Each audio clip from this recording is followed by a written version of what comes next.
श्री काशीखंड कथासार अध्याय 69. दक्षाचा वध व यज्ञ विध्वंस.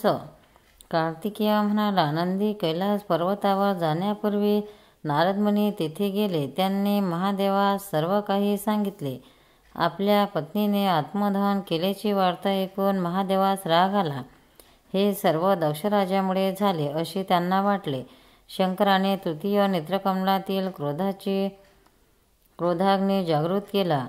त्याच्या भयंकर ज्वालांनी कमळावरचा चंद्रमासुद्धा काळवंटला. सर्व शिवगण भयभीत झाले. तेवढ्यात तेथे नंदी व काही शिवगण आले. ते महादेवास म्हणाले, दक्षराजाने अपमान केल्यामुळे सतीमातेने आत्मदहन केले. तुम्ही दक्षराजास सोडू नका, त्याला ठार मारा. हे ऐकून महादेवाचा क्रोधाग्नी आणखी भडकला. त्यांनी जटा पिंजारल्या, रुद्रमाळा तोडून टाकली व तांडव नृत्यास सुरुवात केली व तांडव नृत्यामुळे पृथ्वीमाता हादरून गेली. सर्व शिवगणांना वाटले की आता संपूर्ण सृष्टीचा संहार होणार. मेरू पर्वताचे धैर्य गिळून वसुमती धरेच्या पोटी गर्भसंभव झाला. महादेवाने तमोगुणाचा आश्रय घेऊन तृतीय नेत्रातील दिव्याग्नीचा लोड त्या ध्वनीशी मिसळला. त्यातूनच सांब सदाशिवासारखाच भयंकर असा वीरपुरुष उत्पन्न झाला. महादेवासारखेच रूप असलेला त्या वीरपुरुषास वीरभद्र असे नाव दिले. त्या वीरभद्राचे वर्णन काय करावे. तो वीरभद्र महादेवास नमस्कारून म्हणाला, महादेवा, हर हर महादेव, जय शिव शंभो. हे त्रैलोक्य स्वामी, तुम्ही मला कशासाठी बोलावले? मला तुम्ही आज्ञा द्या. वीरभद्राची विनंती ऐकून महादेवास क्रोध शांत झाला.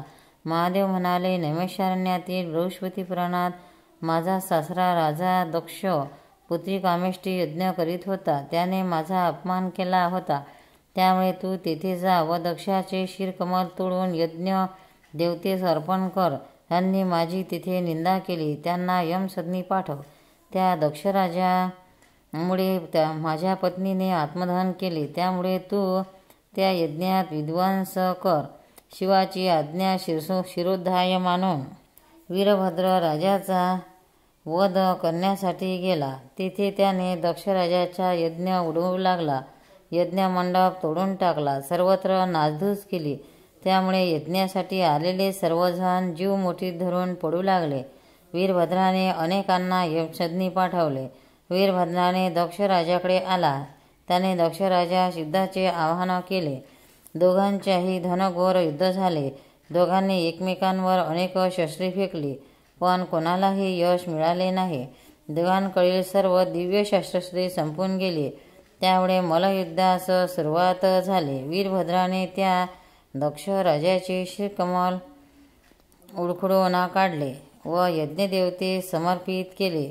दक्ष राजाचा अंत झाला.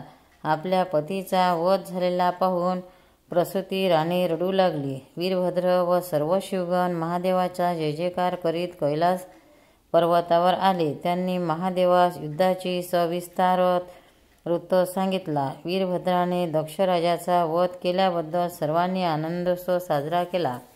शंकर पार्वतीपती हर हर महादेव. भक्तांनो, व्हिडिओ आवडल्यास व्हिडिओला लाईक करा, शेअर करा, सबस्क्राईब करा. तसेच बाजूला असलेल्या बेलवर क्लिक करा, म्हणजे याच्यापुढील सर्व व्हिडिओ तुम्हाला सर्वात आधी मिळत जातील. जय श्री कृष्ण.